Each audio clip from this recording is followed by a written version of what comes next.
Handy Anne. The Plantars prepare to leave for Newtopia, where they can learn more about a way home, with Hop Pop leaving the house in the care of Chuck from the Bug Ball team.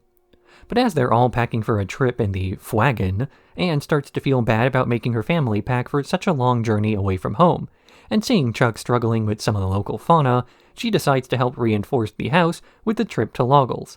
There, she buys everything she'll need to place traps and such around the house, as well as a mysterious green ooze that should help the plants defend themselves. And this ooze causes the crops to grow monstrous and attack the Plantars. Anne defends them from attacks, even after the plants turn into a golem, but when this golem steps in another trap, it falls down onto the house, crushing it. Anne apologizes for going overboard, saying she only wanted to pay them back for their sacrifices. But Hop Pop insists it's not a big deal, and that they're doing the trip with her and not for her. As Chuck is called on to quickly fix up the place, the real reason he was chosen.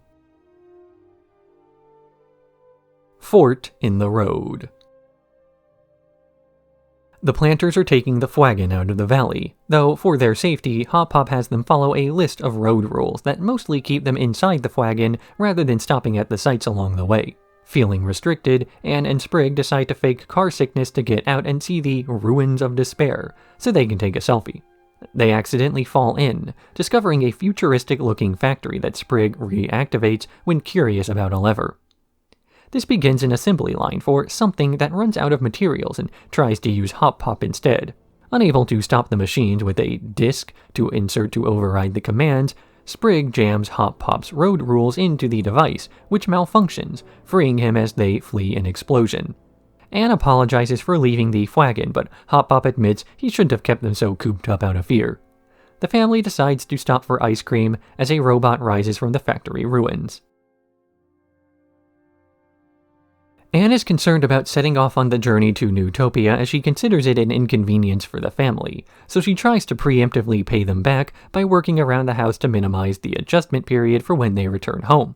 Where she makes her mistake, though, is in assuming that the debts between family have to be repaid immediately, or that they have to be repaid at all. Part of what it means to be a family means having people who will help you out without expecting something in return but your continued company.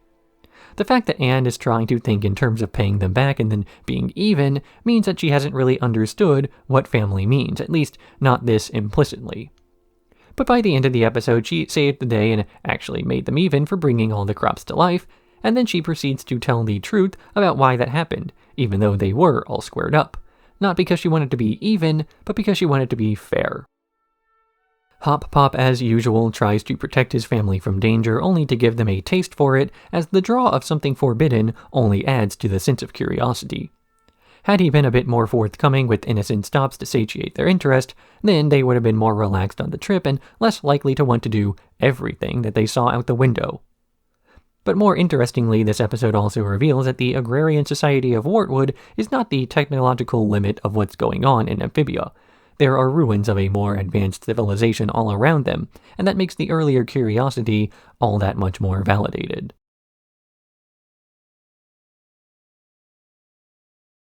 The Ballad of Hopediah Plantar.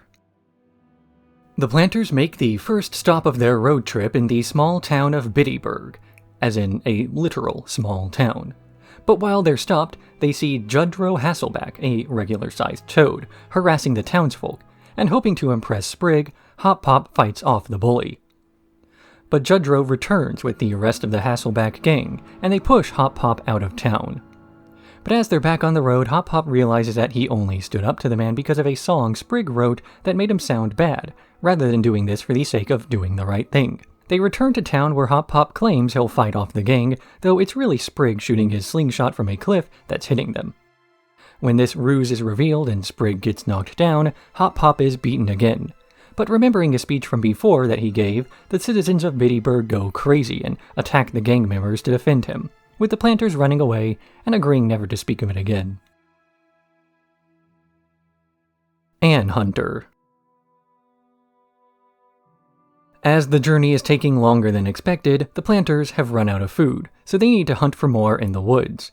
Sprig offers to teach Anne the Plantar family ritual dance, which can be used to calm animals and make them easier to trap, though Anne rejects this lesson in favor of more traditional methods. But once he returns to camp, she finds that the plantars are missing, taken by a Scorpoleo.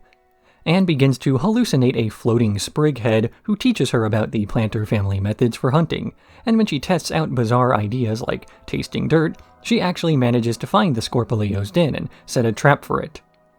Anne then uses the ritual dance to lure the beast away from the others, where it leaps into her trap, giving the plantars the time to escape back to Bessie. Sprig, always talented with the fiddle, wrote a song about Hopediah that left in details about his actual actions when it came to resisting the occupation of the toads in their society.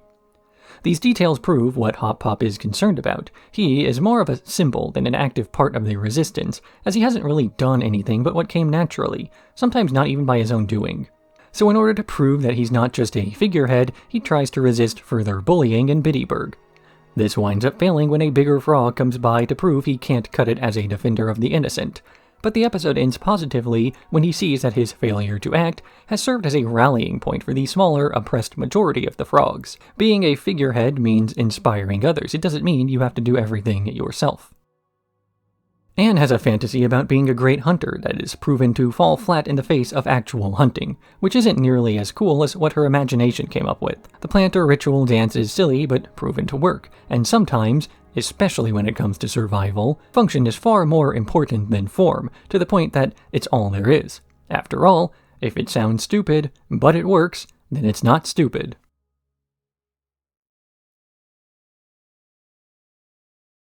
Truck Stop Polly. Polly is feeling homesick during the long journey, so she tries to get the family to spend some time with her, reading stories or playing tag with static electricity. But the plantars are too busy with navigation and resting after long stretches of driving to play with her, and when she overhears Hop lamenting that he ought to have left Polly with a babysitter back home, she decides to swap places with a Polly-colored rock she found to see if they'll miss her. The plantars think this is just Polly taking a nap and decide not to disturb her as they go back on the road, and Polly plans to start a new life as a trucker. But the other truckers, including Sulky Joe, tell her that she shouldn't have taken out her homesickness on the others, and then Polly learns the rock she swapped was actually the egg of a frog-eating monster. Polly and Joe, now Speedy Joe, get on his snail to catch up before the egg hatches, but they're too late. Polly's able to build up enough static electricity to launch herself at the bird, shocking it into submission and saving the family, who are mad at her, not for endangering their lives, but running away. A caravan named Desire. While traveling through the dry swamp, Hop tells the rest of the plantars about his dreams of being an actor. And then they're attacked by a sandworm, saved by a traveling theater troupe that Sprig and Hop are eager to join. But Sprig doesn't get accepted by these theater kids because he can't convincingly play a character, though Hop does get the lead role after a bit of inadvertent auditioning. The troupe proceeds to travel around the swamp, performing for various crowds, until Hop overhears the lead playwright Renee planning a robbery. As it turns out, the actors were merely distractions for the rest of the troupe to rob banks and the like, and Hop decides to ignore this revelation to continue his career. During the next play, Sprig finally gives up on winning over the other kids, but his announcement that he dislikes them convinces them that he can act after all.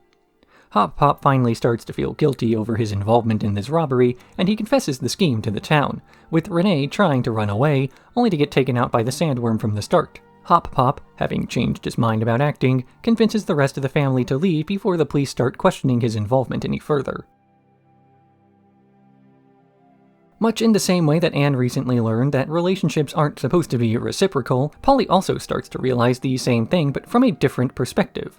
She's bored on the road trip, so she tries to pass the time the same way that she always has, unaware that the rest of the family's too busy with the trip itself to do that. Polly feels as though everyone is paying less attention to her, and she's right, they are. What she doesn't consider, though, is the why. Everyone's more busy with the road than with each other, so it's not like they're ignoring her meant as a personal slight. But replacing herself on the trip to force them to turn around was, and it's realizing that she retaliated against an innocent group that forces Polly to also realize she's being a burden by maintaining the status quo. Just as before, Hop wanted to embody an ideal instead of just representing it, and here he gets to become an actor and bring joy to the faces of an audience, only to learn that his acting is having the opposite effect. so he's forced to choose between feeling like a beloved figure and actually doing what a beloved figure would do and stand for something other than his own fleeting popularity. But Hop is able to resist the allure of acting out his dream to live the reasons behind the dream. Some people want to be famous for the sake of being famous. Others want their works to be more famous than they are. And no play will be quite as rewarding to act in as a knowledge that you've done the right thing.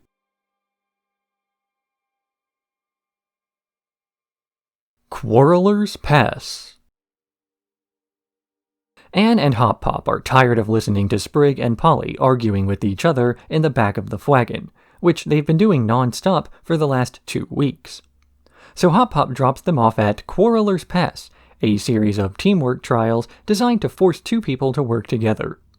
Sprig and Polly are upset they have to do these, but eventually they manage to clear them by remembering other things they've done together and cooperating. They're about to meet back up with the main road when a blockade redirects them to a narrow, winding tunnel, where they begin to bicker again, splitting up at a divide in the path, where a giant 2-headed olm accosts them. They get chased into a cavern full of bones, where the blind olms fail to find them because they are too busy arguing. Realizing the olms are arguing the same way they used to, Polly and Sprig make a plan to apologize to Anne and Hop as well as each other. They do impressions of the olms to make them keep fighting as they escape, reuniting with the wagon, where Hop has been offering unsolicited relationship advice to fill the awkward silence. Toadcatcher.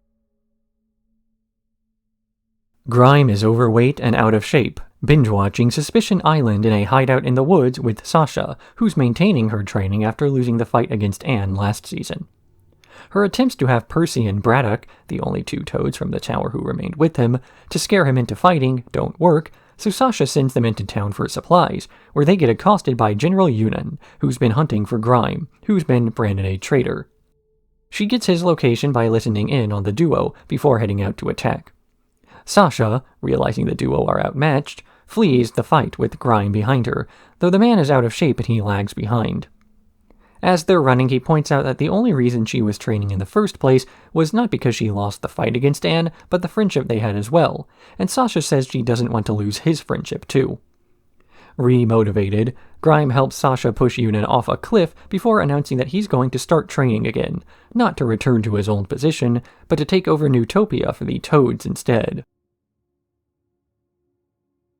Sasha continues her training while Grime festers in complacency as the 2 are hidden from bounty hunters sent by Newtopia. The reason she is still motivated is explained by Grime not as some noble cause, but the fact that she feels resentful for having lost a battle and a friend at the end of last season. But Sasha points out that this motivation is still noble after all. She does feel bad about losing a friend, not through losing the fight, but for having fought in the first place. So she continues training to be strong enough not to have to rely on militaristic forces to guide her through Amphibia that could result in her being forced onto a villainous side. What she does beyond this point has to be done through her own strength and her own convictions. And this is how she manages to motivate Grime back into his old self again, by convincing him that he still has a reason to fight. He used to fight for his position at the tower, but that was never really for himself, just as the toads working under him were inept because they lacked motivation other than fear. So for once, he has something to train for, as his end goal is something he decided for himself, taking matters into his own hands for the sake of a friend.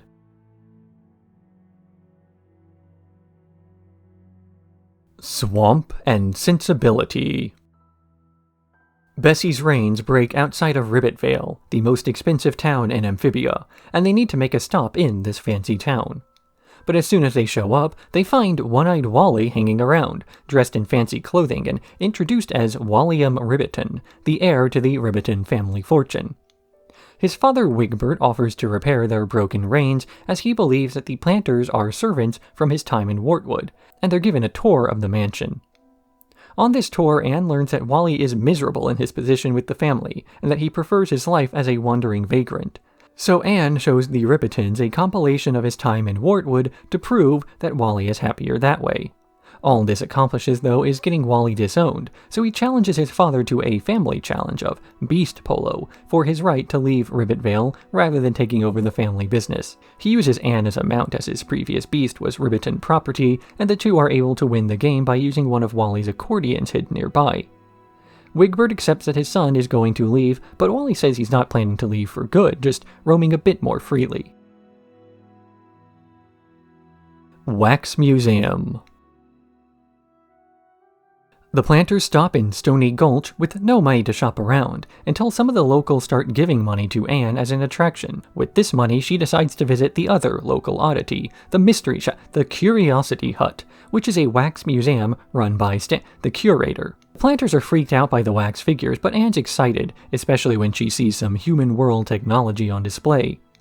Anne offers to buy it in exchange for working as an oddity for a day, and the curator agrees, but the rest of the family insists that she at least sleep on it. But Anne sneaks out in the night to start preparing, where the curator reveals the secret of his wax figures.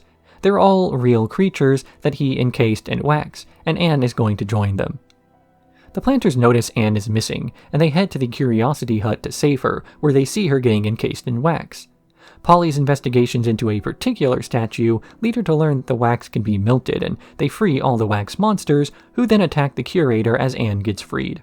She apologizes for taking such a risk to learn more about how to get home, but also says that the curator mentioned the CD player came from Newtopia, so they're on the right path. I wasn't subtle about it, but this episode is a massive homage to Gravity Falls, the show that spawned the careers of so many of the names from the credits of this show. I even mentioned at the start of this video that Gravity Falls, alongside Owl House, were a trio of shows that are frequently packaged together in both fandom and style.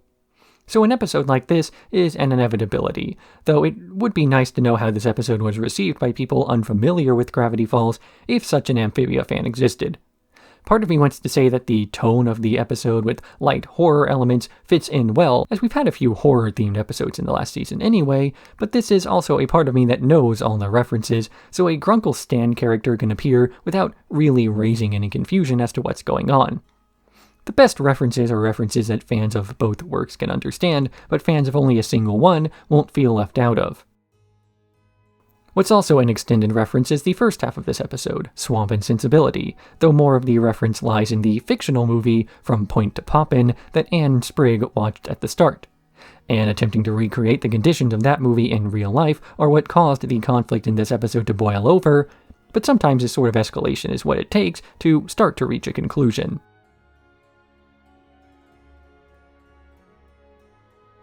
Marcy at the gates. The Plantars arrive at Newtopia, only to find that the gates have been shut due to a barbary ant infestation just outside. As they're struggling against these giant ants, a hooded figure leaps from the walls to save them, revealed as Marcy, the other girl Anne was sent to Amphibia alongside. Anne talks about her time with Marcy back in the human world, that she's very smart but very clumsy, enough that they always had to take care of her. The Plantars quickly grow to like her, except for Sprig, who's concerned that she might end up betraying them the way Sasha did. Marcy takes them to a war camp where a group of newts are bickering over strategy when she reveals her own plan, to use a pheromone bomb to drive the barbary ants away. Anne insists on doing the mission herself, assuming that Marcy is too clumsy to be trusted with explosives, but Marcy heads out anyway, stumbling through the ants' caves with Sprig watching her the whole time. She accidentally traps Polly at one point before getting chased into the Queen's room, where they all have to be careful not to make any noise or the blind Queen will call in the others. But Anne fails at this when she pushes Marcy out of the way of a rock, and when Sprig gets bit due to being covered in pheromone. The ants swarm the chamber right as Marcy's bomb goes off, scaring away the ants and saving them all. The gates to the city open and the Plantars are finally led inside, where they're greeted by Lady Olivia, to whom Marcy presents the Ant Queen's head. As the Plantars begin to unpack, Anne and Marcy finally get to catch up, talking about how Sasha used to make all their plans, but times have since changed. Anne finally reunites with Marcy and is prepared to spend time with her just like the good old days that she spent so long talking about. But these good old days that she spent so long discussing with the Plantars are the same good old days that she spent with Sasha, and Sasha ended up almost killing them at the end of last season. So Sprig is naturally a bit concerned over whether Marcy is going to end up the same way, and that perhaps Anne is not as good a judge of character as she claims to be, that Marcy has changed and Anne hasn't realized it yet. And this is true. Marcy has changed, and Anne didn't realize it. But rather than changing to become the type of person to betray others, she has changed into the type of person who doesn't need others as much. So when Anne tries to recreate the old days, she tries to coddle someone who doesn't need this coddling, and this then points to a potential future conflict. Anne wants to go back home, they all do, but all three of these girls have changed so much because of their time in Amphibia that going home in spirit is impossible. Amphibia has visited them as much as they have visited Amphibia. The end result of these changes is that we are getting introduced to Marcy at the same time that Anne is also being introduced to Marcy, the girl she knew, being totally different from the one she's meeting now. This goes opposite the introduction to Anne at the very beginning of the series, as we saw her from an outsider's point of view, seeing the world of Amphibia before the main character. Here, we're meant to be introduced to Newtopia, but instead of seeing the new setting, we focus on the introduction to the character of Marcy, with the city behind her only being seen insofar as it's seen in the context of the changes it's made to a character we weren't especially familiar with in the first place. So just as Anne has grown as a person by living in Wartwood with the Plantars, Marcy has changed by Newtopia, and the next few episodes will show whether these changes are for the better or for the worse. At least, I guess so. I haven't actually seen them yet.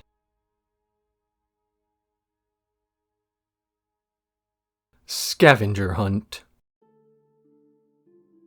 While showing off her knowledge about the world of Newtopia, Marcy receives an encrypted message from the king that she is eager to translate via a scavenger hunt around the city. Anne and Sprig go with Marcy, with Anne complaining about how being near Marcy makes her feel less intelligent by comparison. Sprig assures her that she can rebuild her confidence by solving some of the puzzles herself, though when Anne actually tries solving any of these puzzles, she's just overshadowed by Marcy, usually left behind, where she helps some random stranger instead. Eventually she begins to pout that she'll never be as smart as Marcy when Marcy gets stumped on the last clue. So at the advice of a recently befriended stranger, Anne comes up with her own solution involving a trip to the sewers that sees them chased by an alligator. But the newly befriended Newtopians come to their aid, rescuing Anne, Sprig, and Marcy from the sewers. Marcy then laments that Anne is far more talented at getting along with people than she is, as they both realize they have their own strengths, and they ought not to be so jealous of each other. Then, Anne manages to piece together the final clue, spelling out the message, "Bring me the Plantars." The Plantars check in. The Plantar family is brought to King Andreas, where they discuss the music box, which Anne doesn't have, though a picture she took of it calls attention to the fact that the gems on it are all gray, rather than the colors they should be. While the king has his scholars work with this information, he gives a royal credit card to the Plantars, so they can relax in the kingdom with unlimited funds. But as the Plantars are all resting, Sprig takes the card and, at the advice of a bellhop named Bella, starts spending around the hotel, including an irresponsible amount of espresso shots. But as he's about to ride the giant indoor Ferris wheel, he drops the royal credit card, and it falls into the hands of Bella, who plans to take it for herself after finding out what it is. Sprig chases her to the top of the Ferris wheel, where they both appreciate the sight before she slips off, and Sprig drinks the last of his coffee to get an energy burst that allows him to pile all the pillows in the hotel beneath her, saving both Bella and the card. When her manager comes over prepared to fire her for this, Sprig sticks up for Bella and saves her job before returning to his room. The rest of the Plantars wake up refreshed, urging him to go out and explore despite his caffeine crash. Anne is jealous of Marcy, who's jealous of Anne, both girls having some sort of skill or ability the other one lacks, which makes them feel inferior.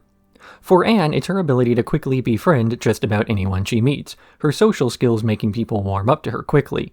For Marcy, it's her natural intelligence that makes learning new things effortless. At least, that's how it appears to an outsider, or anyone who hasn't seen the actual legwork that goes into these natural skills.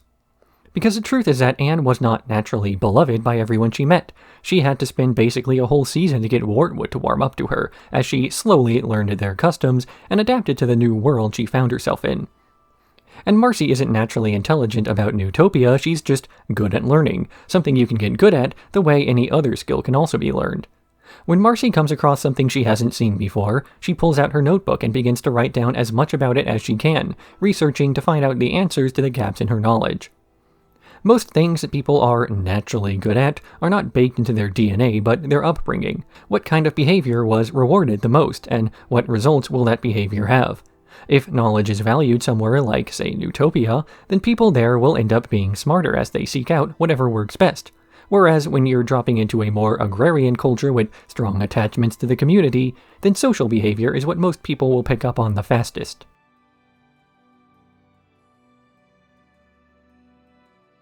Lost in Newtopia. The Plantars are killing time while Andreas and Marcy research the music box by sitting through a safe, boring tour of Newtopia. So Anne and Polly sneak off the bus by faking illness so they can explore the city the way the locals do, eating the same food, wearing the same clothes, and attending the same parties. But their attempts to eat the same spicy food ends with them burning down a street food stand. Their attempts to wear the same tails end with them smacking random pedestrians around, and their attempts to party end up desecrating a memorial service for a war hero. The Newtopians chase them around the city where they decide they're done pretending they're not tourists, and Anne make their way back to the tour bus where they drive off the mob with Polly's fire breath. Back at the castle, Marcy and Andreas have exhausted every book there before accidentally discovering a secret wing of the library. Sprig gets schooled. The Plantars come across Newtopia University, a college that Hop has always dreamed of sending one of his grandkids to. While playing on the commons, Sprig comes across an outdoor lesson that he's able to participate in by using his real-world knowledge. This impresses Professor Herringbone enough that he offers Sprig a position in the school's youth learning program to scout him for potential enrollment. Hop's excited about this, as is Sprig, until actually attending the classes, which he's unprepared for as he gets distracted too easily. Anne and Polly are watching Human Realm college flicks, and they get the idea to sneak into a college party, while Hop gets too nostalgic for Sprig's old things, and he tries to save his grandson from getting trapped inside after the campus goes on lockdown for the night. Sprig, meanwhile, has broken out of the university after realizing that Herringbone liked him enough to offer immediate enrollment, and he'll be trapped there for years. They're all caught near the gates as Herringbone explains that Sprig was free to leave all along, something he does when he admits he isn't ready to learn yet, and something Hop's also excited to hear.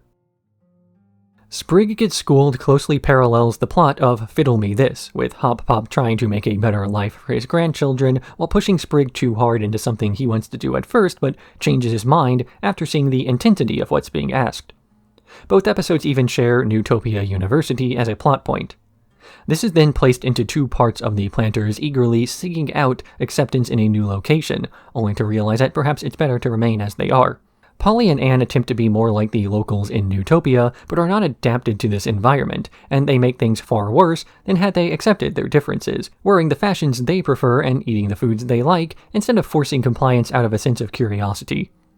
And Sprig wants to be like the well-educated Newts, at first using his real-world experience to wow the professors before learning they're only interested in accepting him as a challenge to straighten the kid out to be more like they are, despite the fact that it was his unique approach to learning that caused them to scout him in the first place. This is actually a pretty clever way of introducing Newtopia, not through the wonders it can bring, but the differences it ought not to.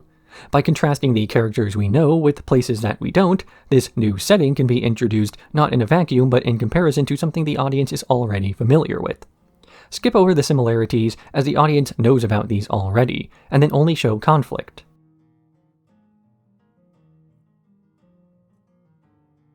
Little Frogtown. Hop takes the family to Sal's Wartwood-style sandwiches, a restaurant run by one of Hop's old friends, famous for its sauce. The kids are more interested in the arcade next door, so Hop enters alone, only to find the place ransacked. Remembering a detective film Anne showed them before, Hop puts on a fedora and starts to search for clues, tracking the trail to a party held nearby that's serving Sal's sauce. He is thrown out of this event, but finds a sauce can in the dumpster, heading to a factory where it's made. After fighting with security, he's taken to the man in charge, revealed as Sal.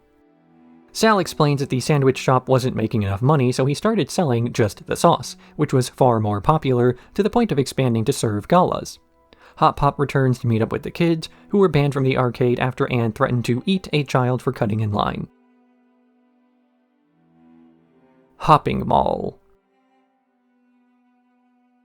Hop takes the Plantar family to the outdoor mall so they can buy souvenirs, warning them not to spend more than 2 coppers and to haggle instead. Polly buys a gold-plated bucket and a personal chauffeur named Microangelo, while Anne searches for something for her mother, finding a teapot that would be perfect, but the only way to get it is by winning a shopping cart derby. Using her mall experience, Anne is able to pick out a cart decent enough to give Priscilla the Killa, a smug newt who's the reigning champion, a decent challenge. The match begins with most of the competitors out early, as Priscilla and Anne face off as they inadvertently charge towards Polly.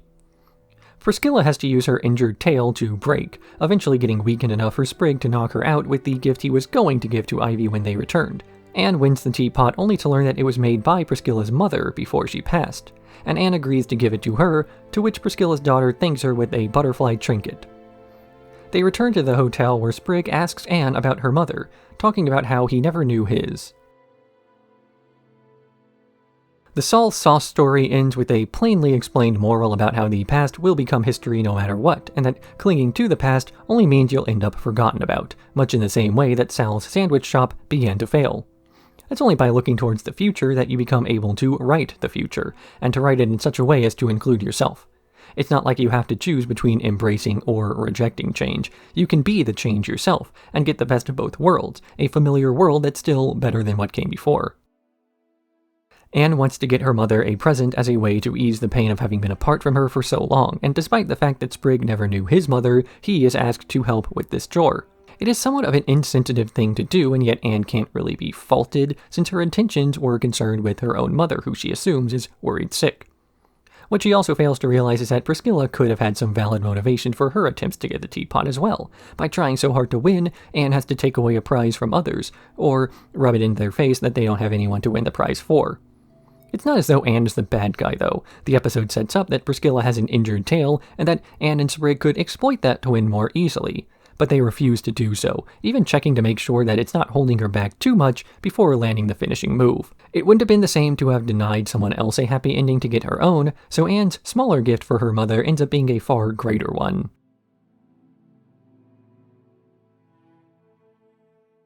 The sleepover to end all sleepovers. It's the night before the Plantars' meeting with King Andrias, so Sprig, Polly, Anne, and Marcy all have a sleepover in Marcy's room. They think back to the kind of sleepovers they had when Sasha planned everything for them, and come up with the idea to do a Scare Dare challenge, where whoever chickens out first has to write their name in the Book of Losers. This challenge consists of going to the basement of the castle and through several halls of mirrors, before finding a bunch of coffins floating in a room. Sprig and Polly dare Marcy and Anne to take a selfie in front of one of these coffins, where they notice a floating ghost of sorts following them. The group runs away past several oddities, including a captive mossman, before returning to Marcy's room, where they learn that the mirrors can turn the ghosts tangible enough to be fought off. After pushing the ghosts out of the room, they all gather in bed to write their names in the Book of Losers, where it's revealed that Anne and Marcy have had their names written there several times before. A day at the Aquarium. The Plantars meet with Andrias, who has learned that the music box works as a portal to other worlds, but also that it needs 3 gems charged to function, charges that can be obtained at 3 temples. Marcy prepares for this journey, but the Plantars need to make it back to Wartwood in time for the harvest, meaning that Anne will be separated from them because she needs to stay in Newtopia to prepare. With only 1 day to spend time together, the Plantars go to the aquarium to relax, though every exhibit they encounter only reminds them of the various monsters they've fought in the last 3 months. So they search for something that won't make them cry, a show about rays, though this show has a water snake from the 2nd episode, and Sprig's tears cause the rays to attack him. The Plantars work together to fight off the attacking animals, pushing them into the ocean where they swim away. They get kicked out of the venue, but are happy to have made one last memory before being separated. Seeing how sad Anne was during the goodbye, Marcy decides to allow her to travel back with the Plantars, with Andrias making her an offer as they watch the others leave. Marcy is a character who wears her heart on her sleeve, not so much because she's intentionally open and honest about her emotions, but because it's never occurred to her not to do just that. I've seen online that people try to label her with some sort of ASD diagnosis. I'm not sure if this was ever an intentional feature of her characterization by the showrunners, though, but the best representation is often unintentional. when trying to make a character with a 3-letter mental condition, so many creatives will focus on taking as many of the list of symptoms as possible and cramming them into one character, rather than writing the character first, then adding a few of the traits of the condition to add a layer of depth. So Marcy may or may not be autistic, but she's good representation because she's a good character rather than a good autist. As for her other traits, she tends to be overly logical when it comes to problem solving, focusing on a single major issue, but not understanding the smaller motivations of those around her. Sure, Anne wants to get home to her family, the same way that Sasha and Marcy do, but she also loves the family she's found in Wartwood and will miss having them around once they get home. So there's a conflict of wanting to never see her family again in order to see her family again, that makes even the good things they're discovering about the Calamity Box into issues.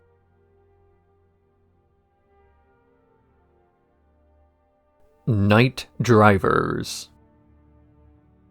The Plantars are only a day away from making it back to Wartwood, though Hop and Anne have been awake for so long, they can't finish the trip overnight.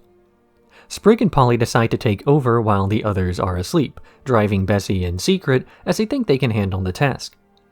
But as the night goes on, they find the road blanketed in fog as large creatures begin stalking them until they meet a hitchhiker with the hooked hand who they run away from. They keep fleeing, only to find him at the next fork in the road, taking the opposite path he gestures to before he appears on top of the cart, trying to grab the reins.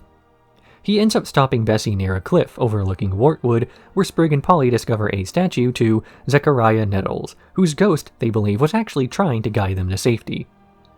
Hop and Anne wake up from their strange dreams, attempting to scold the kids, before realizing they might have learned their lesson already. Return to Wartwood. The Plantars are finally back in Wartwood, where the whole town greets them, eager to get the presents from Newtopia they were promised. As it turns out, Hop made a list of gifts to bring back home that they forgot about, and despite Anne warning them not to lie about it, they all agree to fake an accident to destroy the gifts so they don't look bad for forgetting. Using a copy of a book from Maddie, they're able to summon the Chickalisk, a giant bird who eats gold, and during a huge party where all the presents will be opened, this monster descends on them where it starts to eat all the fake gifts. But the townsfolk refuse to sit by and watch, attempting to defend the presents and antagonizing the monster who begins to attack them. The Plantars have to get everyone under control to make it look as though they aren't on the Chickalisk side, while still looking like they want to stop what's happening, and they manage to form the Chickalisk formation after the presents are all melted, which offends the bird enough it leaves. The people of Wartwood apologize for not fighting hard enough to defend the gifts, and the Plantars finally crack and admit the truth. But rather than being mad, the townsfolk are just glad to have the Plantars back, hijinks and all. The Plantars' return to Wartwood is signified more so by their actions than their actual presence in town, with everyone missing the monsters and adventures more than they wanted physical, tangible objects. But it's likely that they already knew the town of Wartwood wasn't so shallow as to want stuff. Instead, they were hoping that the trip to the big city would have changed them for the better, and that the Plantars could make it there and back with enough character building they no longer have a reputation for pulling a Plantar, and instead get a reputation for having traveled to distant lands. So retrieving a bunch of gifts is a way to leave a reminder in people's houses about the journey they took, so they'll associate the Plantars with something else. But the town of Wartwood already associates the Plantars with a new idea, the idea of all the hijinks they keep bringing back with them. They wanted so much to change their reputation that they failed to realize this already happened. Maybe not in the way they wished it had, but it has changed nonetheless, and it's the townsfolk accepting this change as much as they would have accepted the other that makes the Plantar family realize it's okay they didn't bring back any souvenirs.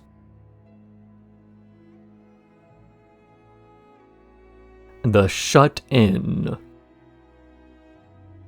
In this Halloween special episode, the town is preparing for the Shut-In, a holiday where people barricade their doors so they don't look at and get possessed by the blue moon.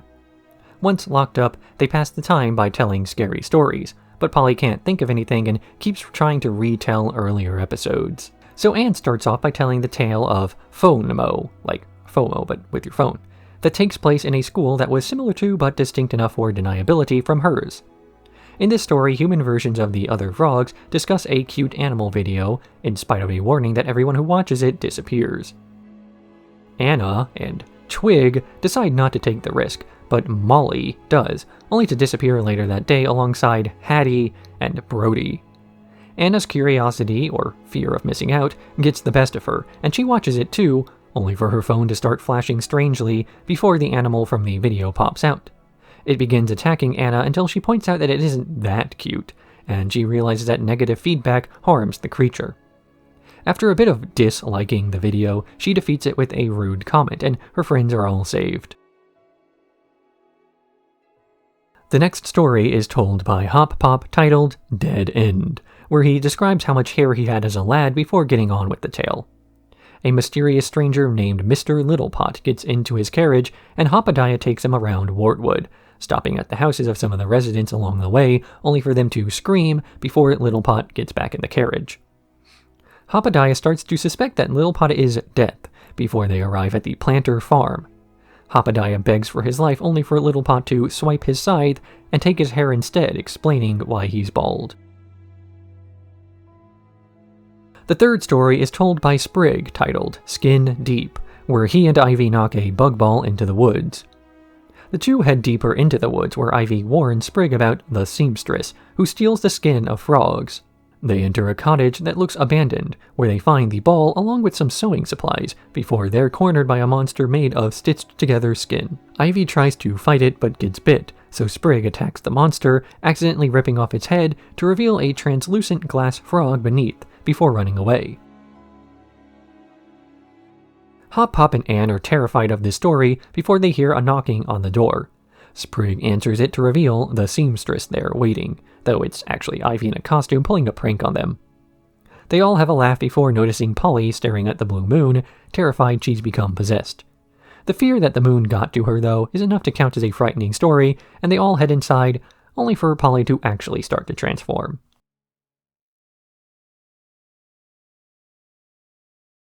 Ivy on the Run.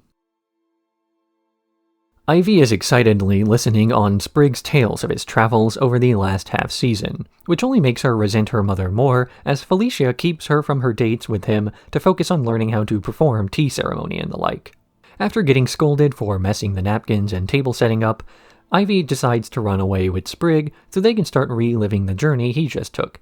But Felicia is furious about her daughters trying to leave, and she tracks her down to a clearing where Anne, Polly, and Wally are learning Muay Thai. Felicia challenges her daughter to a match for the right to leave home, and the tea shop owner shows expertise in fighting as she's able to dodge all of Ivy's moves. But before Ivy loses, her mother tells her to use her tea ceremony techniques to disarm her and fight back, and Ivy's able to turn the tables, pun not intended. But rather than continuing to run away, Ivy's instead fascinated by her mother's techniques, as Felicia explains she learned it all on her travels, and that the tea ceremony training was to make Ivy strong enough to thrive when they eventually travel to buy more tea in the future. After the Rain. Anne gets a letter from Marcy saying that they're finally ready to go to the first temple, and all they have to do is bring over the music box. But when Hop Pop tries to dig it up, he finds it's missing, and Anne catches him as he's unable to produce it, running away to the cave she spent the first night in before finding the Plantars. Seeing the family split up over this, Sprig and Polly decide to track down the music box themselves, seeing a bunch of holes in the ground in Wartwood and learning from Soggy Joe about magpie beetles, who burrow underground to steal valuables that they bring to a mating ritual of sorts. Sprig and Polly are able to follow these burrows to a large hole where various valuable objects, as well as the music box, are being kept, but they get swallowed up by the tornado of bugs. Hop Pop finds Anne and tries to apologize, but they temporarily set aside their differences when they hear the other kids screaming, and they work together to save Polly, Sprig, and the music box. Anne is still prepared to leave until Hop Pop confesses why he was so overprotective. He wasn't present when herons attacked Wartwood, killing Sprig and Polly's parents, so he tries to be as protective as possible. Anne forgives him, and he tells them about what he really knows about the Calamity Box as they agree to stick together while they head to the first temple. Hop Pop has always been overprotective of the kids, but until now the explanation has been that the kids tend to get in over their heads very frequently. The business with the Calamity Box serves as a perfect example of how Anne and the others tend to get involved in things well outside the scope of what they're capable of handling. But what makes this moment distinct from sneaking out to go swimming, for example, is the fact that what they're doing is a necessity for moving on in life. Burying the calamity box and lying about it wasn't just protecting the others from danger, it was protecting them against growing up. And not growing up can be dangerous as you become unprepared for real issues that appear later in life. This metaphor is given a more literal interpretation when Hop Pop burying the box in the backyard winds up getting Polly and Sprig into danger, as they try to rush into things too quickly to save the day. The day only needed saving because of Hop Pop's actions to prevent that exact thing. Given all of this, it's no surprise that Anne felt betrayed by him, as his fear of what might happen to his grandkids causes him to do more harm than good. But this betrayal is only heinous in the context of an old man trying to stop his grandkids from growing up, not the context given at the end of the episode when we learn all of this has happened before. If Hop Pop's paranoia was just random suspicion, then it would be far more damning of his character than if his paranoia was fear of history repeating, something based on personal experience. The First Temple.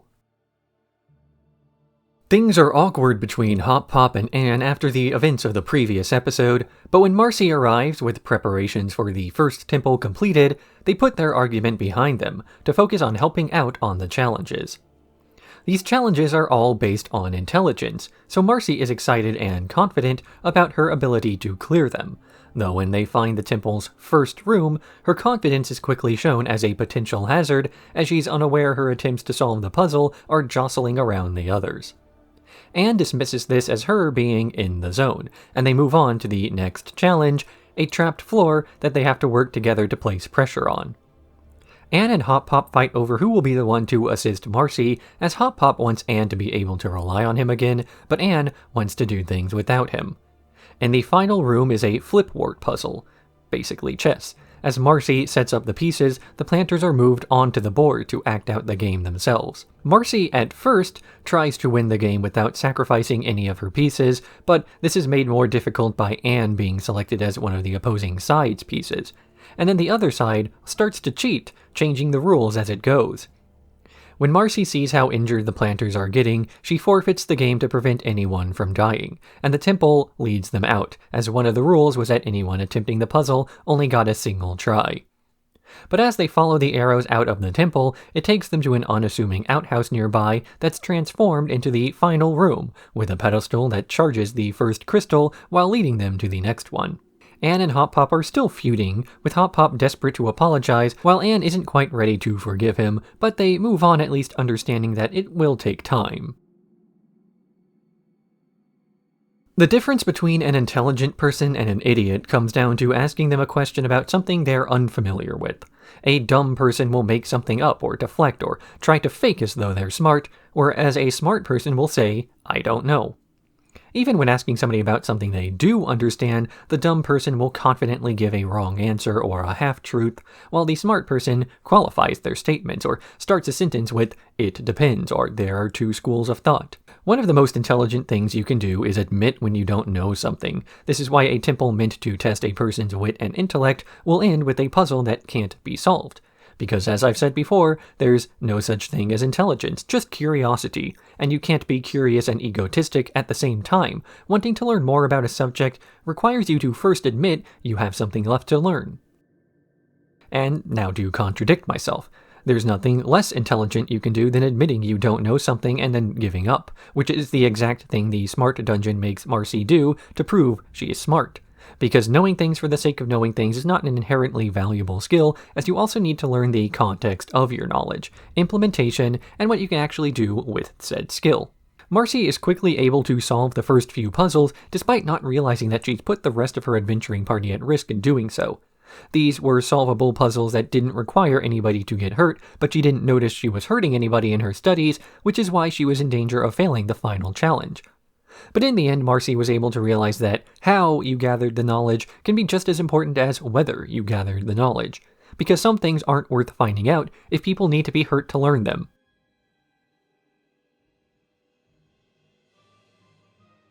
New Wartwood. Marcy has just arrived in Wartwood, eager to introduce herself to everybody and to get to know everything she can about the town's history. But the citizens are slow to accept her, avoiding conversation and running off when confronted. So Marcy looked for a way to prove her value, and at the behest of Mayor Toadstool, she implements a series of changes to the town, including larger statues and imported marble edifices. Anne is worried that these changes are excessive, but Marcy thinks they'll lead to her acceptance, until the town starts to sink into the swamp due to exceeding the weight limit on the ground. Marcy frets that her scheme failed, but resolves to use her giant sparrow, Joe Sparrow, to pick up the pieces and stop Wartwood from sinking. She apologizes to the people who don't quite forgive her, though they do point out how similar her town-threatening antics are to Anne's, a person they have accepted. Friend or Frobo? Marcy and Hop Pop are buying seeds, leaving Anne and Sprig in charge of Polly. Polly takes advantage of the two being responsible for her to get them in trouble before going off on her own, where she struggles to do anything fun due to her height. But then she discovers a large robot, the one following them since Fort in the Road, in a pile of garbage, and she names it Frobo. Polly then orders Frobo to do all the things she can't do herself, most of which end up destroying various parts of the town, again, which causes an angry mob to form around the duo. But Frobo detects this mob's hostility towards Polly and starts to defend her with lasers and destruction, prompting Anne and Sprig to try to defend her, only to be beaten easily. So Polly jumps in the way to protect everybody, apologizing for Frobo's actions as she takes responsibility for teaching him that behavior. Frobo apologizes and the Plantars decide to adopt the robot after it wows Marcy and Hop Pop with its abilities to work the land.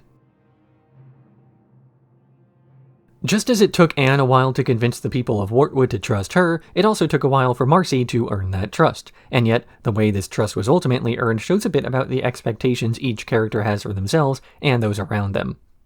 Anne was finally able to win over the farmer folk with consistency in their lives, and an attempt to genuinely help them out by defending them against a larger threat from the Toads. Marcy attempted to win them over by making stuff and designing new things, something she mentions as having worked when she did the same thing in Newtopia. It shows the difference in what is valued by the frogs versus the newts. Marcy's intellect is not as much of an asset with rural folks who have no need for modern amenities that don't even fit with the lifestyle they already have, literally sinking under their own weight.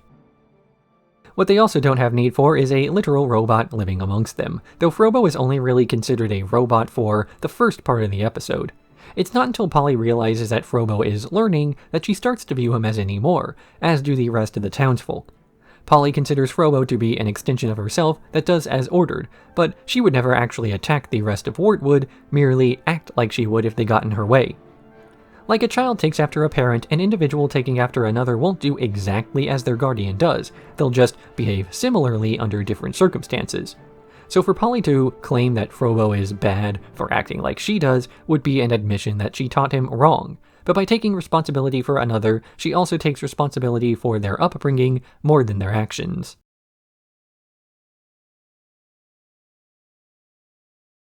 Toad to redemption. Mayor Toadstool has started to come around to loving Wartwood now that the people are treating him like a hero for saving them when Toad Tower fell. But Jacinda, an emissary from Newtopia, comes into town offering Toadstool a new position where he'll be in charge of rebuilding and ruling from Toad Tower. But he'll have to leave Wartwood to accept his job, and he'll be arrested if he refuses. Toadstool asks Marcy for help in weaseling out of this commitment, and she agrees to make him look incompetent enough to have the offer rescinded without outright refusing. But each of these attempts to make Toadstool look like a coward only result in him accidentally saving the town, and Jacinda's only more impressed, until the Toads from Toad Tower enter the town, having turned brigand after Grime left. Toadstool creates a distraction, then rallies the town to fight off these toads, again, which convinces Jacinda that Toadstool would not be suited to the job because he cares too much about the frogs and the toads ruling the valley cannot be nice. She instead gives the job to Bog, one of the tax collectors from last season, because of his ruthlessness in leading the bandit group. Maddie and Marcy. Maddie is working on a resurrection spell for a client's pet when her 3 baby siblings come in, demanding to be played with before ruining the spell. Maddie tells them off, saying she doesn't want to play with them until they grow up. Then Marcy comes by, curious about Maddie's spells and curses, and the two quickly start remaking the brew from before, as Marcy is a quick learner. Meanwhile, her siblings have taken her spellbook to create a potion that will make them grow up, which actually makes them grow big. They interrupt Maddie and Marcy's ritual to play, smashing up the town the whole time, as Maddie has Marcy make a shrinking potion for her siblings and herself. She grows herself giant to have a play session with her siblings, calming the panicking kids down enough to feed them the potion that reverts them to normal. In the end, Maddie tries to apologize to her siblings, but they quickly forgive her. The frogs and toads of Amphibia are different because they were socialized differently. Toads value military prowess and loyalty to causes, while the frogs are most social, valuing hard work. This ties into Marcy's expectations of the people of Wartwood from earlier. She thought they would like her if she was useful to them in some way, rather than being trustworthy and on their side. So newts value creativity and intelligence, toads value loyalty and strength, and frogs value presumably whatever sort of trials Anne is going to have to go through for her temple in the near future. This raises the question of whether the girls' personalities were ever so pronounced in their differences before coming to Amphibia, or if coming to Amphibia turned them into the people they currently are. Sure, Sasha was a bit of a bully, but trying to kill Anne with a sword was certainly too far for what she would have done if she was still a middle schooler. So this is why Toadstool gets rejected for his promotion to Toad Tower. He's lived with the frogs for so long, he's become one in spirit, accepted by his constituents as he's proven to be loyal to them. It's not like toads are evil, they're just taught to live that way and rewarded for doing so, much in the same way that frogs aren't inherently mistrusting of outsiders, but kind when they warm up to you. That's just how things are around their parts. Also, Maddie did nothing wrong. Her siblings were actively getting in the way of her work.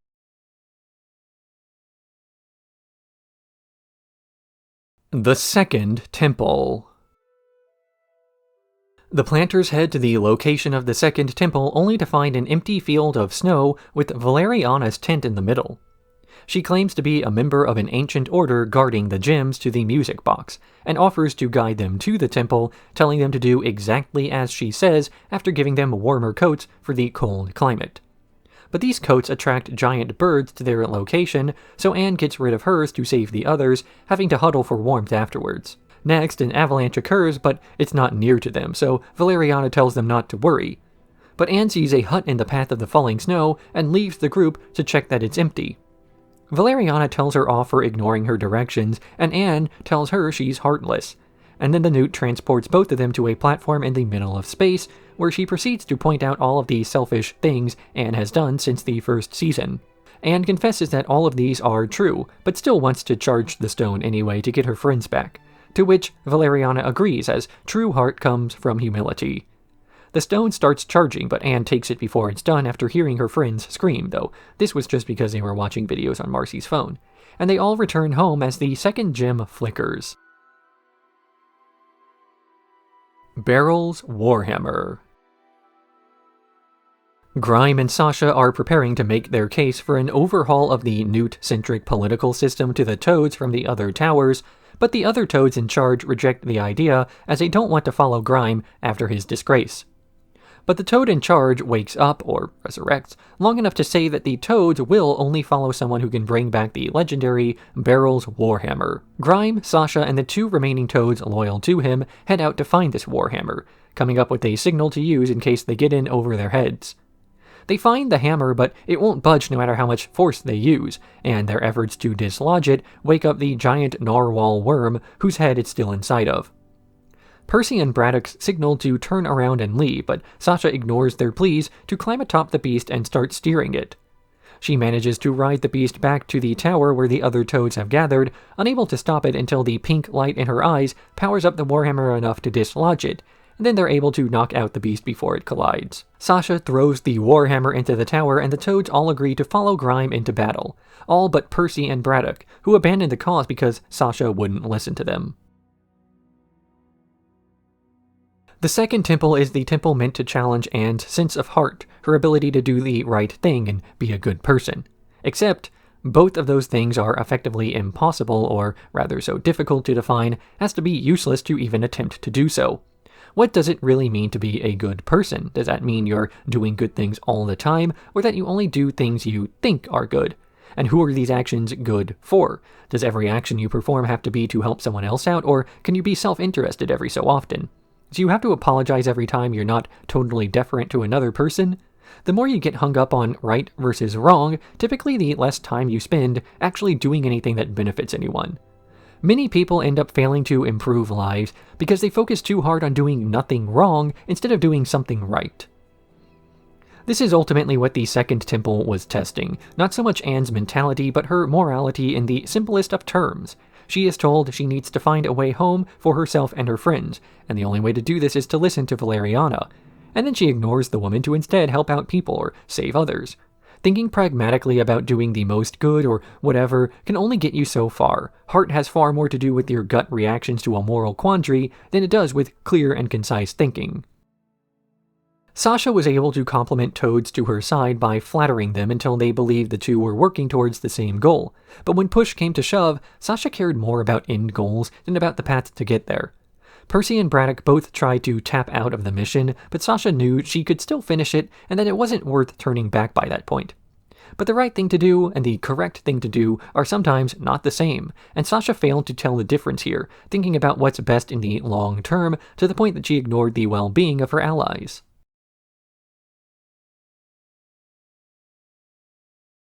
Bessie and Microangelo. The Plantars are preparing for their excursion to the third temple as Marcy gives Anne a makeover so she can be better equipped. She brings in a fashion designer from Newtopia to handle this makeover, but all the costumes are far too elaborate for Anne's tastes, with Anne eventually stating she's happy with how she looks now and doesn't want to change anything about that. Meanwhile, Hop Pop has put Bessie in charge of watching over Microangelo, Polly's snail from Hopping Mall, though Microangelo keeps wandering into danger, forcing Bessie to chase after him. When knocking over some of the supplies during a rescue catches the attention of Hop Pop, he locks her up in the stable, only for a misfire by one of Anne's costumes to start a chain reaction threatening to ignite the Plantars' supply of explosives. Bessie helps Microangelo to fix it, even breaking out to rescue him when he's grabbed by a passing bird, and they save the day together, convincing Hop Pop to give her a little more freedom. The Third Temple.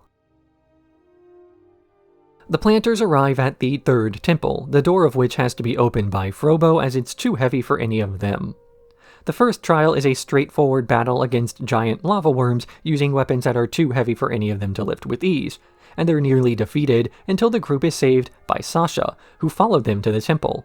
Sasha says she followed them there to apologize for what happened at Toad Tower and that she wants them to trust her again, something Marcy does immediately, though Anne's still hesitant to do so. But after Sasha straightforwardly solves the next challenge as the others are looking for hints on what to do, they enter the final room, a fight against a giant who can manipulate gravity. They're too weak to fight back against this giant, even Sasha, until Anne criticizes her for being manipulative, not only recently but since they first met. Despite this, Anne still tries to motivate and encourage Sasha, who's able to stand up again, shedding her cape and slashing the giant to restore gravity.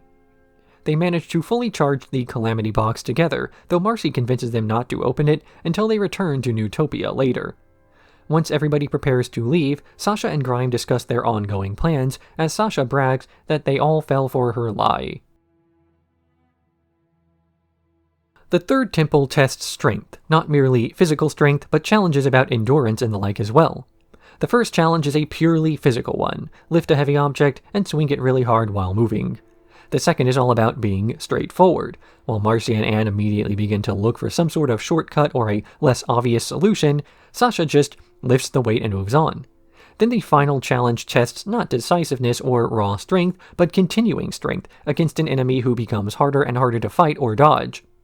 It's not about hitting really hard, but continuing to hit, even when it becomes too difficult to keep doing so. And the way that Sasha's able to motivate herself to keep fighting is, strangely enough, the power of friendship. We've seen a few secretive conversations between Grime and Sasha that imply she's planning a betrayal against the people she's pretending to be nice to, so the audience knows or at least suspects she's still a villain. Despite this, she gets to be powered up by a heroic trope in seeing her friends root for her, If she didn't care about them and just wanted to use them for personal gain, then she should not have cared what Anne thought and shouldn't have been affected by her encouragement. So Sasha will still have scenes where she says she's a villain, only to turn around and use the language of a traditional protagonist.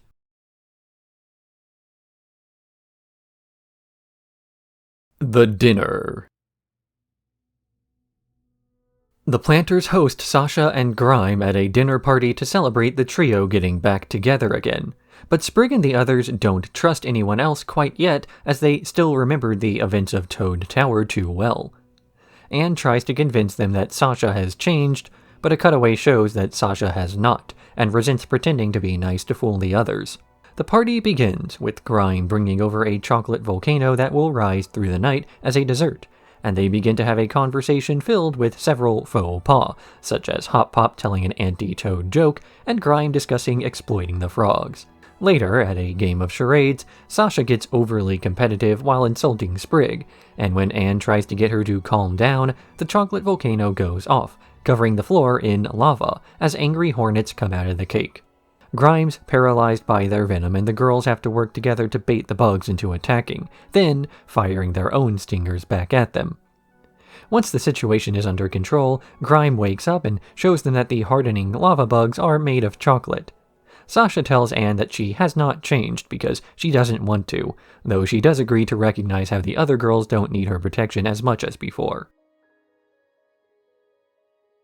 Battle of the Bands.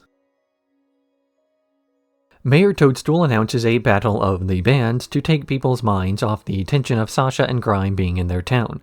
The girls are prepared to get their old garage band back together, with Sasha unveiling her old song, Heart Stomper, though Anne would prefer to play her new song, No Big Deal.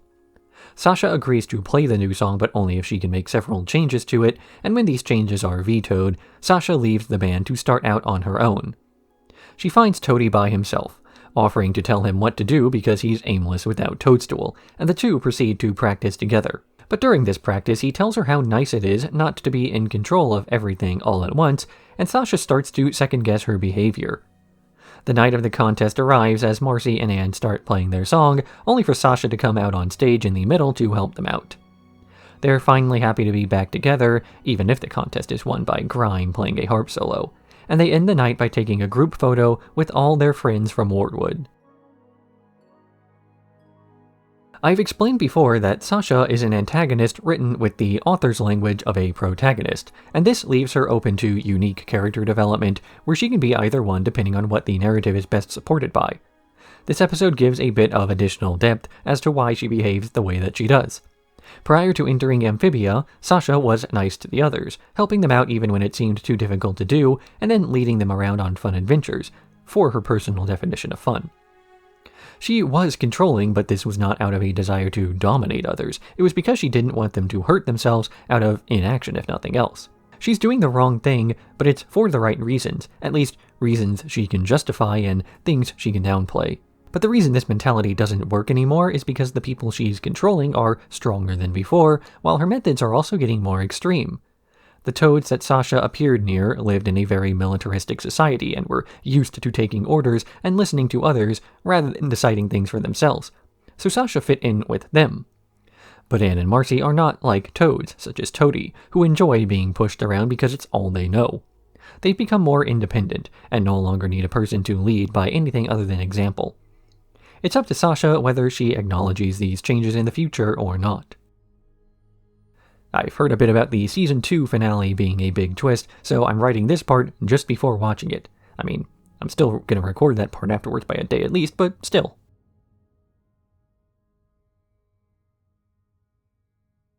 True Colors. The episode begins with Marcy discovering the music box back in the human realm, texting the idea to retrieve it to the others after an argument with her parents. The Plantars finally enter Newtopia again, with Grime and Sasha in disguise, hoping to get pardons for their assistance in recharging the music box. But before they can hand the box to Andreas, Grime steals it, with Sasha threatening to destroy it unless Andreas surrenders to her. She explained she would rather stay in Amphibia to rule than go home to be nobody again, attempting to send them back without her, but she's unable to operate the box herself, and so she has the rest arrested as a Toad army approaches the gates. But angry about the betrayal, Anne attacks the guards and they escape with the help of General Yunan and Olivia, hiding out in Sal's where they plan on how to free Andreas using Hop Pop's acting, take out the guards using Frobo, and close the gate with Anne and Sprig working together.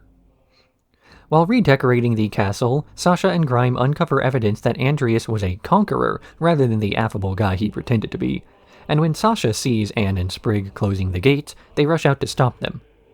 Anne fights off Sasha, ignoring her warnings as she no longer trusts her or considers Sasha as a friend. The Toad invasion is stopped and they finally return to the throne room where Andreas prepares to use the Calamity Box for its intended purpose, not merely traveling back to the human realm, but to invade other realms as well as his ancestors were conquerors. He places the Calamity Box on a pedestal and the castle detaches from the ground, revealed to be an airship, and the robot factories across Amphibia come back to life and begin to launch another army at the castle. Marcy pleads with Andreas not to hurt the others as he promised he wouldn't, and Andreas reveals the truth behind the flashback at the start of the episode. Marcy got the trio trapped in Amphibia on purpose so she wouldn't have to leave the state with her family. The groups gathered prepare to face off against Andreas and his robot army, with Polly eventually grabbing the Calamity Box after she grows her legs, though Andreas ends up winning the fight by threatening to drop Sprig out of the castle, which he does anyway after the box is returned. Assuming Sprig is dead, Anne's eyes begin to glow as she becomes powered up enough to fight off Andreas himself, though she's only able to hold the form long enough to give Marcy a chance to grab the box and open the portal home. But before she can enter, Andreas stabs Marcy through the chest, with the portal closing as she drops the box. Anne and the Plantars appear in the human realm as a post-credit sequence assures us that Marcy's still alive. True colors, as in the real personality of each of the major players in the plot, as well as the real colors of the box being together at last. We've seen these sort of betrayals in this plot before from other characters, so there's a baseline of what to expect the consequences to be. Hop Pop once sabotaged Anne's attempts to get back home because he cared about her, his actions being forgiven because he was doing what he thought was best, enough proof to make it believable to himself. Marcy got the trio stranded in Amphibia in the first place, but justifies it by saying that she was trying to get them to stick together, though this is harder to justify given that they wound up separated and all the good parts of Amphibia came after the fact. Sure, it was nice that Anne met the Plantars and found a new family, but Marcy had no way of knowing that would happen, and it was just as likely they would have ended up eating bugs in a cave for the next several months. The good that came out of her plan was all accidental and not part of some great scheme, or even things that the others were asked about beforehand. But this is explained away as a character flaw rather than an active attempt to harm the others, as the bad parts of the Calamity Box, taking them away, were also accidental. Season 2, Retrospective. Just as the first season ended with Anne achieving one goal while getting further from another, the second season ends with the opposite. She finally gets back home only to have traveled home without her friends by her side, nor is she sure they're really her friends anymore. Anne finally decides she's had enough of trusting Sasha, and refuses to listen the one time she's actually telling the truth about Andreas, not that it would have mattered much to listen to him. The two people who both knew how to operate the music box both had no intention of using it for good, as Marcy knew Andreas had some plans for it and merely wanted herself and her friends out of it, while Andreas betrayed her and everyone else. We've seen this sort of betrayal before from characters like Sasha, who was willing to play dirty so many times that at a certain point, you don't blame other Toads for walking out on her when she inevitably stops caring about their concerns. If someone's willing to lie to one person, they're willing to lie to everybody. But it's a matter of trust in some cases that an authority figure can lie in the interest of making things better. After all, the start of the finale had Anne and Marcy attempt to lie to get Sasha and Grime into the city so they could help prove a point. The moral difference comes down to who they're lying to as well as who they're lying for. If you're lying to a person with more power to help out someone else, then it can be construed as a good thing. If you're lying to someone with less power to help yourself, then you've lost a sense of trustworthiness, and others ought to be aware that you have no real loyalty. It's neat to see how Anne was able to get her powers back from the music box when she thought Sprig was in danger, as thinking her family was in danger was the very reason she didn't fully charge the gym in the first place, retaining some attachment to its power. Once again, Andreas has tried to make a deal with the person not only to not uphold his end of the bargain. Sprig was even trying to convince the others to let him drop instead of returning the music box, as in some way he had to have known that the king was always going to try to kill him anyway. And because he's betrayed people so many times out of self-interest, it comes as shocking but not surprising when he stabs Marcy to stop her from leaving. Part of the reason why Andreas was able to play a convincing ally was because acting evil had no immediate benefit for most of the second season. He was affable because it was advantageous to be kind. He was never really put into a position to have his resolve tested the way others were, like Sasha. Sasha wound up with the Toads, and manipulating them has always gotten her what she wanted. Hurting her own allies gets her a new Warhammer and control of the Toad Tower, while saving the day got her a job as a lieutenant alongside Grime. She does good if doing good is good for her, and Andreas is the same way. It's only when the opportunity to act in your own interests arises and a person rejects it that their resolve is really tested. Nice people are nice all the time, not just nice when others are nice to them first.